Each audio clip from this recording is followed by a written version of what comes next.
নমস্কার বন্ধুরা, তন্নিস কিচেনে আপনাদেরকে স্বাগত। আজ আমি বানিয়ে দেখাবো গরমকালের একটি রেসিপি। এই রেসিপিটা খেলে কিন্তু যেমন পেটটা ঠান্ডা থাকবে আর মন প্রাণ কিন্তু একেবারেই ঠান্ডা হয়ে যাবে এবং মুখের রুচি ফিরে পাবেন। এই রেসিপিটা বানানোর জন্য কি কি লাগছে দেখে নেওয়া যাক। সবার প্রথমে আমি একটা আলু নিয়ে নিয়েছি। আলুটা আমি প্রেসার কুকারে 1 চা চামচ পরিমাণ নুন দিয়ে সেদ্ধ করে নিয়েছি। আপনারা চাইলে ভাতে দিয়েও সেদ্ধ করে নিতে পারেন। নিয়ে নিয়েছি 1 টেবিল চামচ পরিমাণ ধনেপাতা কুচি, একটা গোটা পেঁয়াজ কুচি আর 2টো কাঁচা লঙ্কা কুচি, আর নিয়ে নেব কিছুটা ভিজিয়ে রাখা ছোলা। এইবার আমি সবার প্রথমে আলুটাকে পিস পিস করে কেটে নেব। তাহলে দেখে নিন কেমনভাবে আমি আলুটাকে কেটে নিচ্ছি। সবার প্রথমে আলুটা আমি হাফ করে কেটে নিলাম। এবার প্রতিটা হাফ টুকরো আমি এরকম সমান 3টে টুকরো করে কেটে নিচ্ছি। নেয়ার পরে আলুটাকে এবার পাতলা পাতলা করে কেটে নেব।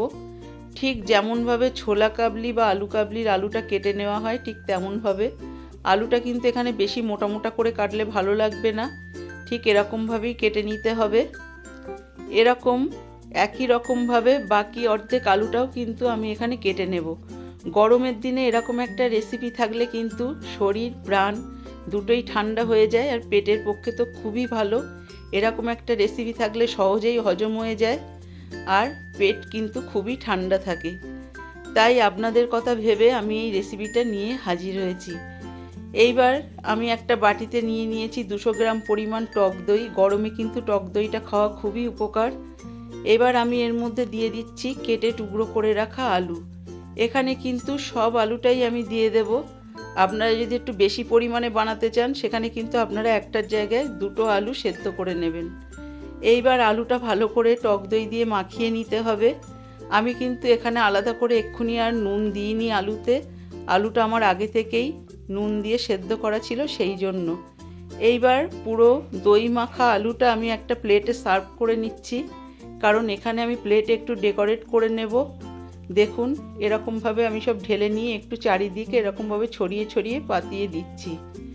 এইবার আমি ছড়িয়ে দিচ্ছি বিট নুন। যেহেতু এটা টক দইয়ের রেসিপি সেই কারণে কিন্তু বিট নুনটা না দিলে ভালো লাগবে না। এখানে আমি উপর থেকে একটু বেশি পরিমাণে বিট নুন ছড়িয়ে দিচ্ছি আর দিয়ে দিচ্ছি ভিজিয়ে রাখা ছোলা। ছোলাটা আপনারা একটু বেশি পরিমাণেও দিতে পারেন। আর দিয়ে দিচ্ছি এখানে আমি হাফ কাপ পরিমাণ ঝুরি ভাজা। আপনাদের বাড়িতে যদি ঝুরি ভাজাটা এরকম অ্যাভেলেবেল থাকে তাহলে দিয়ে দিতে পারেন, আর আপনারা যদি ঝুরি ভাজাটা খেতে না পছন্দ করেন তাহলে অ্যাভয়েড করতে পারেন। দিয়ে দিচ্ছি একটু পেঁয়াজ কুচি, একটু ধনেপাতা কুচি, আর দিয়ে দেব 2টো কাঁচা লঙ্কা কুচি। এবারে আমি দিয়ে দেব কয়েকটা ভাজা বাদাম।